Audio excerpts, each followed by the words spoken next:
பாபாவுடைய பாதுகை ஊர்வலமாக வந்துகிட்டு இருக்கு. ஷிரடியிலேருந்து பல ஊருக்கு போயிட்டு பெங்களூர் போய் சேலம் போய் இப்போ அடுத்து எங்கே வருது அக்கா அப்படின்னு டீட்டெயில் கேட்டுக்கிட்டு இருந்தீங்க. ஸோ உங்களுக்காக தான் புஞ்சை புளியம்பட்டி பவானிசாகர் ரோட்டில் இருக்கிற தென் ஷிரடி சக்தி சாய்ராம் தர்மஸ்தலா அப்படிங்கிற கோயிலுக்கு தான் பாதுகை ரூபத்தில் பாபா வர்றாரு.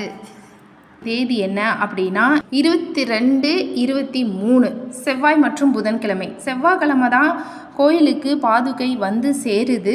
அதுக்கு அடுத்த நாள் 23ஆம் தேதி தான் தர்ஷனுக்காக வந்து ஓப்பன் ஆகுது. காலையில் 6:30 மணிலிருந்து இரவு 9 மணி வரை தரிசனம், பக்தர்களுடைய தரிசனத்துக்காக இருக்குது அன்னதானத்தோடு.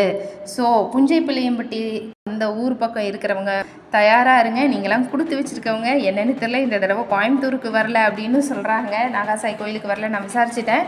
ஸோ இருக்கிற மக்களே இந்த வாய்ப்பை நல்லபடியாக பயன்படுத்திக்கோங்க. பாதுகை, பாபாவுடைய பாதுகையை ஏன் இவ்வளோ விமர்சையாக செலிப்ரேட் பண்ணுறாங்கன்னு கேட்குறவங்களுக்கு இது பாபா அணிந்திருந்த ஒரிஜினல் பாதுகை. அது 100 வருடம் கழித்து பக்தர்களுடைய தரிசனத்துக்காக வந்திருக்கு. ஸோ ஷிரடியிலேருந்து பாபா உங்களை தேடி வராரு. வாய்ப்பை நல்லா பயன்படுத்திக்கோங்க.